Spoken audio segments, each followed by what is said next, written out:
J'ai eu 25 ans un mardi. Pas de fête, pas de gâteau, juste un coup à la porte de la maison d'amis vers 7 heures du matin. C'était mon père, Martin Reed.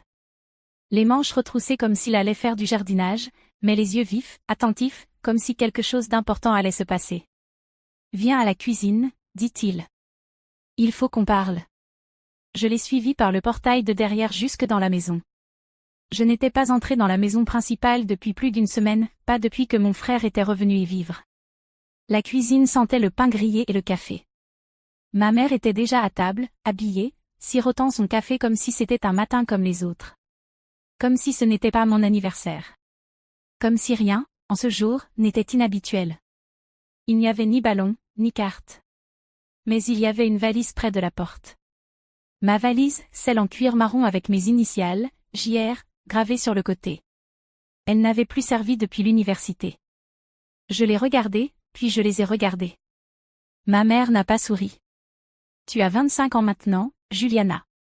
C'est le moment. » J'ai attendu. Pourquoi, je ne sais pas. Peut-être une raison qui aurait du sens. Peut-être juste que quelqu'un dise qu'il était désolé. Mon père s'est raclé la gorge. Nous avons décidé. Il est temps que tu partes. Aujourd'hui, ai-je demandé. Ma voix est sortie faible, presque comme si elle appartenait à quelqu'un d'autre. Il a hoché la tête. L'entreprise d'Austin a besoin de l'espace.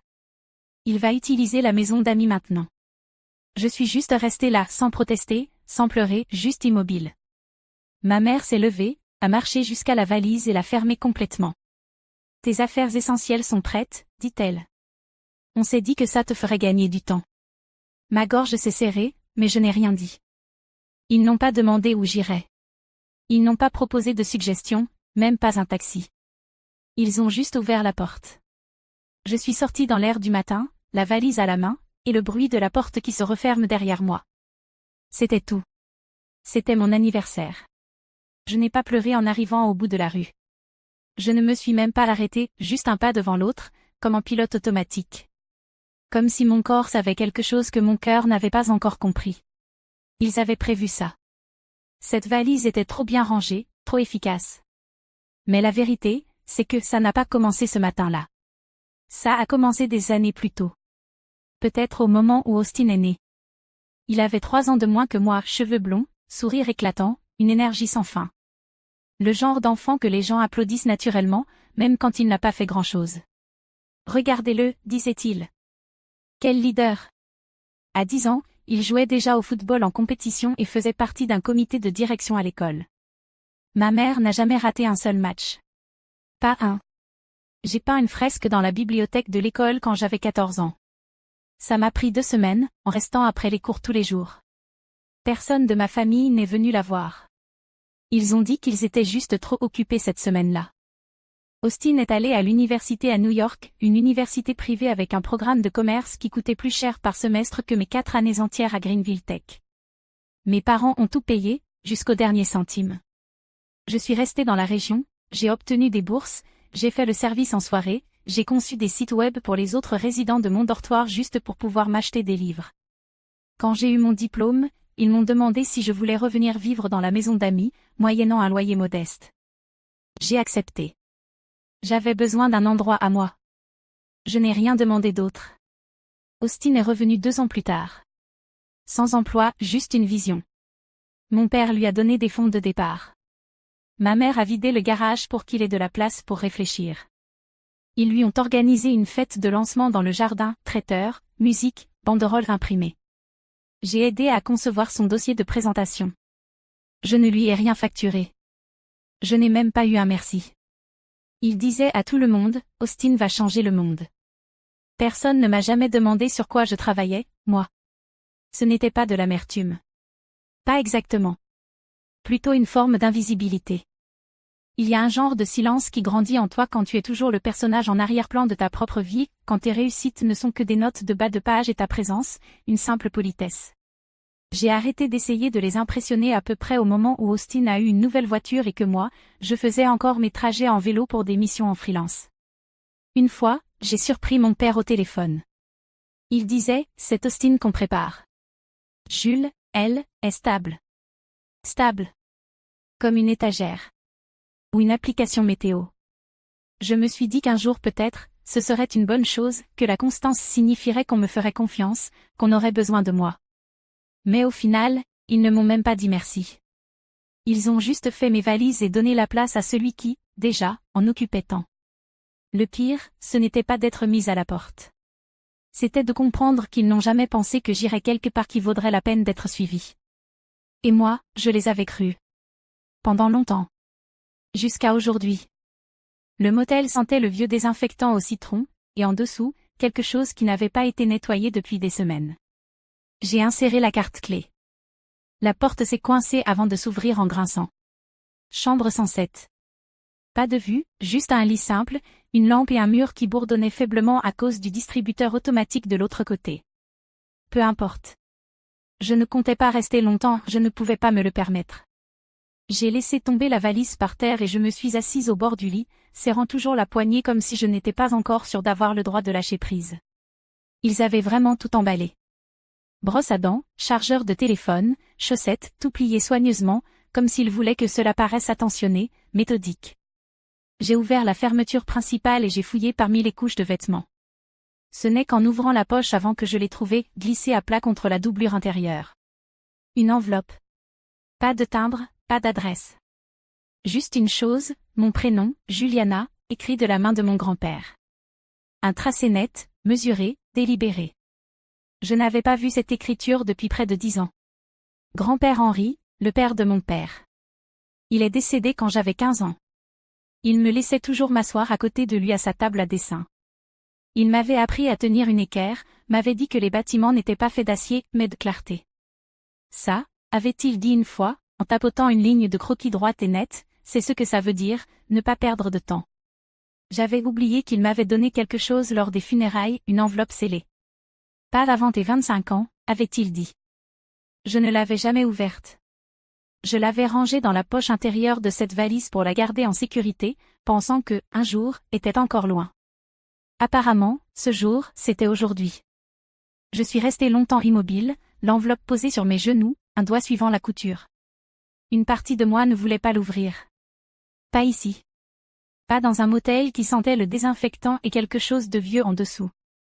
Mais une autre partie, celle qui venait tout juste d'être effacée sans avertissement, avait besoin de savoir si quelqu'un m'avait, un jour, vraiment vu. J'ai glissé mon pouce sous le rabat et je l'ai ouverte. À l'intérieur de l'enveloppe, il y avait 3 choses. La première était une lettre. 2 pages, dactylographiées, mais signées à l'encre. Chère Juliana, commençait-elle. Si tu lis ceci, c'est que tu as eu 25 ans. Et cela signifie que les conditions que nous avons fixées sont désormais à toi de revendiquer. Mon grand-père écrivait comme il parlait, sans mots superflus, sans fioritures. Il parlait de l'entreprise familiale Reed et Timberland. Comment il l'avait bâtie à partir d'une seule scierie et d'un seul camion. Comment il avait vu mon père la développer, mais aussi la restreindre. Martin a de l'ambition, écrivait-il, mais pas toujours de vision. Et la vision, Juliana, c'est ce que tu as toujours eu. Il disait l'avoir vu très tôt, la manière dont j'observais les bâtiments, remarquais les détails que les autres négligeaient, comment j'utilisais les couleurs et l'espace comme un langage. Tu n'es pas bruyante, tu es précise. C'est le genre d'esprit que les entreprises oublient souvent de récompenser. Moi, je ne l'ai pas oublié. Le deuxième document était un acte notarié.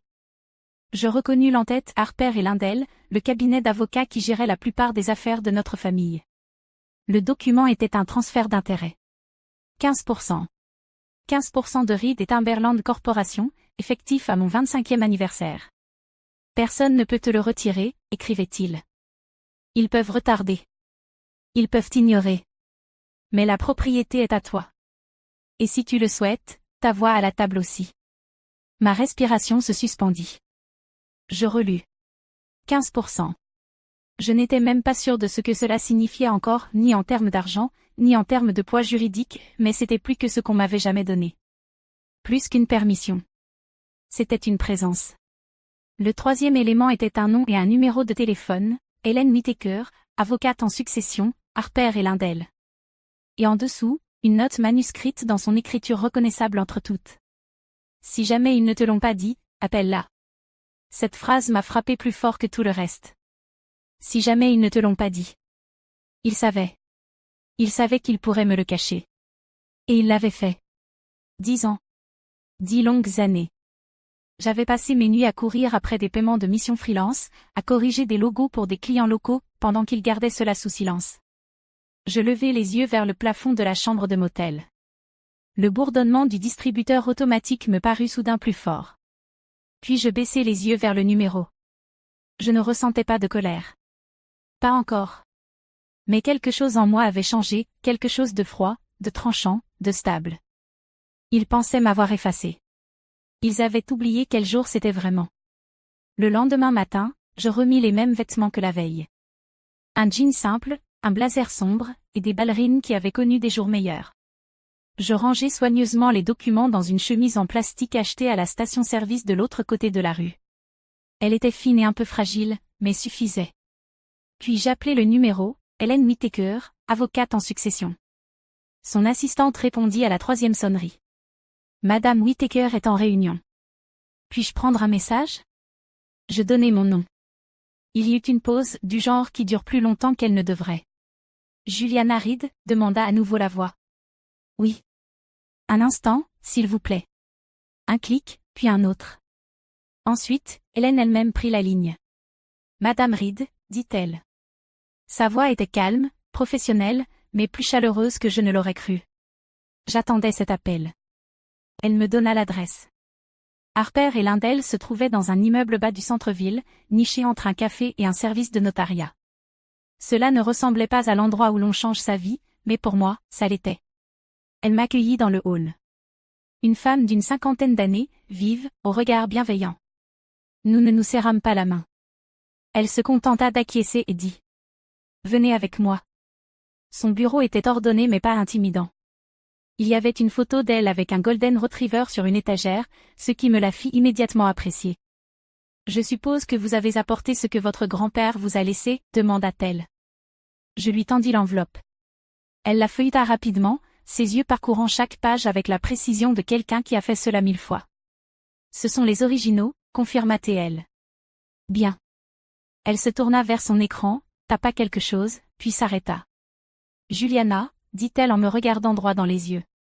Votre nom est inscrit dans les registres depuis 10 ans, mais vos parents n'ont jamais répondu aux avis annuels de vérification. Ils ne m'ont jamais rien dit, répondis-je. Je sais, soupira-t-elle. Mais vous êtes là maintenant, et cela signifie que nous pouvons tout finaliser. Durant les 30 minutes suivantes, elle m'expliqua ce que signifiaient ces 15%. Les dividendes, les droits de vote, l'accès aux archives. C'était réel. Tout cela. Je n'étais pas simplement quelqu'un qu'ils avaient oublié de célébrer, j'étais quelqu'un avec une place qu'ils ne pouvaient pas me retirer. Quand nous eûmes terminé, j'avais une copie du certificat de propriété mis à jour, une pile de documents juridiques, et une nouvelle chemise. Cette fois en cuir véritable, avec le logo doré du cabinet gravé sur la couverture. Alors que je me levais pour partir, Hélène dit. Une dernière chose. Je me retournai. Elle me tendit une carte de visite. Si quelqu'un remet en question votre rôle, dites-lui de m'appeler directement. Je la glissai dans ma poche, hochai la tête, et sortis. Je n'appelais pas mes parents. Je n'envoyais aucun message. Je continuais simplement à marcher. Je ne retournais pas au motel. En quittant le cabinet d'avocat, je marchai sur 3 pâtés de maison jusqu'à un café avec un bon wifi et un coin tranquille au fond. J'ouvris mon ordinateur portable et tapai 2 mots dans la barre de recherche, espace de travail. Je ne voulais pas grand-chose, juste de la lumière et une porte qui se ferme de l'intérieur. À la fin de la journée, j'avais trouvé un petit loft juste en dehors de la ville. C'était autrefois une galerie d'art. Des murs blancs, de grandes fenêtres, un puits de lumière laissant entrer ce genre de soleil matinal sous lequel on peut travailler pendant des heures. J'ai signé le bail avec l'argent de mon premier chèque de dividende. Le deuxième chèque a servi à l'aménager, un bureau, un canapé, un lampadaire en forme de branche d'arbre. Ce n'était pas luxueux, mais c'était à moi. Pas de loyer à verser à mes parents, pas de facture au nom de quelqu'un d'autre. J'ai emménagé un jeudi, seul. Pas de carton, juste la même valise et le même dossier qu'Hélène m'avait donné. J'ai déballé lentement, accroché 3 de mes estampes préférées au mur. Puis je me suis assise au bureau et j'ai ouvert un nouveau document. Tout en haut, j'ai tapé « Jules Reed Studio ». C'était le nom. Pas Reed Design, pas Juliana Créative, juste le mien. Au cours des semaines suivantes, J'ai reconstruit mon site de portfolio, repris contact avec d'anciens clients, refait mon modèle de facture. Tout ce qui autrefois ressemblait à un patchwork commençait à devenir solide, durable. Et puis, un après-midi, j'ai fait quelque chose que je n'avais jamais fait auparavant. J'ai commandé une plaque. Rien d'extravagant, juste un petit rectangle de laiton, de 10 cm de large. La gravure était simple. Jules Reed Studio. En silence, j'ai construit. Je l'ai vissé au mur, à côté de l'entrée. J'ai passé mon pouce dessus une fois, puis j'ai reculé pour la regarder. Ce n'était pas une revanche.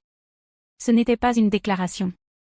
C'était un repère, une manière de dire que j'étais là. Que j'existais, même quand personne ne le voyait. Je n'en ai parlé à personne. Je ne l'ai pas posté. J'ai juste commencé à travailler. Avec le temps, les clients sont venus, d'abord des petites entreprises, puis un groupe de santé, puis une start-up de Chicago qui m'avait écarté un an plus tôt, et qui maintenant voulait une refonte complète de son image. J'ai facturé le double. Ils ont payé sans hésiter. Le soir, je m'asseyais près de la fenêtre, avec du thé et le silence, pas de voix derrière les murs, pas de pas dans les escaliers, pas de rappel de ce que je n'étais pas. Juste de la lumière, de l'espace, et mon nom gravé dans le métal, là où personne ne pouvait l'effacer. L'appel est arrivé juste après 21h. Je ne reconnaissais pas le numéro, mais j'ai répondu quand même. Vieille habitude. Juliana. C'était Austin. Sa voix sonnait différemment. Pas arrogante, pas forte, mince. C'est moi, ai-je dit d'un ton plat. Un silence. Puis, je ne savais pas si tu décrocherais. Un autre silence. Il a inspiré. J'ai besoin d'aide. Je n'ai rien dit. L'appli a planté. Pas seulement le code, tout. On a perdu nos investisseurs de départ. La banque a gelé notre compte. Ces mots s'entrechoquaient, tout en vitesse, sans direction. J'ai besoin de quelqu'un qui comprenne ce qui se passe. Quelqu'un qui puisse aider à arranger les choses. Toujours, je me suis tue. Il a continué. Papa est en train de paniquer. Ils ont mis en garantie une partie de l'entreprise familiale sans en référer au conseil d'administration. Si ça devient public, ce sera mauvais pour tout le monde, pour tout le monde. Il parlait d'eux. Il n'a pas demandé où j'étais allée après qu'ils aient fait ma valise. Il n'a pas demandé comment j'allais. Juste, j'ai besoin de, je ne sais pas qui d'autre appeler, a-t-il dit. Maman pensait que peut-être tu. Il s'est arrêté, attendant. Je me tenais près de la fenêtre de mon studio, regardant la rue calme. La lumière du lampadaire se déversait comme du miel sur mon sol. Pendant un instant, j'ai presque oublié à qui je parlais. Puis je me suis souvenu, ils ne m'ont pas appelé quand j'ai eu 25 ans. Ils ne m'ont pas appelé quand je suis partie. Ils m'appelaient maintenant parce qu'il avait échoué, et moi, non. Le prochain appel est arrivé le soir suivant. Cette fois, j'ai reconnu le numéro, la ligne fixe, celle dont il ne se servait jamais sauf si c'était grave. J'ai laissé sonner 5 fois, puis 6. Puis j'ai décroché. Juliana, la voix de ma mère, plus douce que d'habitude, mince mais essayant toujours de sonner comme une autorité enveloppée d'inquiétude. J'ai entendu dire que tu as parlé à Austin, a-t-elle dit. J'ai écouté, ai-je répondu. Un temps. Nous traversons quelque chose en ce moment, a-t-elle dit. Mais cela ne concerne pas seulement lui. Cela nous concerne tous. Tous. Il disait toujours « nous », comme si je n'étais jamais partie. Comme s'il ne m'avait pas poussé dehors, mon nom sur une valise. Elle a continué à parler. L'entreprise est en danger. Ton père essaie de limiter les dégâts, mais nous avons besoin de soutien. Juridique, financier, juste quelqu'un que le conseil écoutera. Puis est venu le vrai motif. Nous savons pour les parts, a-t-elle dit. Nous savons ce que ton grand-père t'a légué. Enfin, il savait. Je savais. Nous espérions, a-t-elle dit, que tu interviendrais, pour aider à préserver ce qu'il a construit. J'ai attendu, puis j'ai demandé, c'est bien la même entreprise dont vous m'avez dit que je ne ferais jamais partie. Juliana, ne rend pas les choses plus difficiles qu'elles ne le sont. Je ne fais que me souvenir clairement, ai-je dit. Mon père a pris le téléphone alors. Sa voix était ferme. Rodée, la voix d'un homme habitué à être obéi. Ta mère et moi avons commis des erreurs, a-t-il dit. Mais ce n'est pas le moment pour la rancune. Nous demandons de l'aide. J'ai regardé la plaque sur mon mur, Jules Reed Studio. Je ne suis pas en colère, leur ai-je dit. Alors tu aideras. Non, ai-je dit doucement. Je me souviens juste de ce que vous avez dit. Que veux-tu dire? J'ai laissé les mots en suspens avant de répondre. Vous m'avez dit que je n'étais pas de la famille. Et je vous ai cru. Puis j'ai raccroché. Ce soir-là, je suis entrée seule dans mon studio. La lumière était douce. L'air sentait le papier et le pain, ma bougie préférée brûlait près de la fenêtre. J'ai pris une photo de la plaque près de la porte. Jules Reed Studio. Je l'ai jointe à un SMS. Pas de message, pas d'explication, juste l'image. Et je l'ai envoyé au numéro de mon père. Le même qui, autrefois, avait appelé pour dire « Tu es seul maintenant ». Je n'ai jamais eu de réponse. Je n'en avais pas besoin. Certaines portes n'ont pas besoin d'être claquées. Elles se ferment d'elles-mêmes, silencieusement.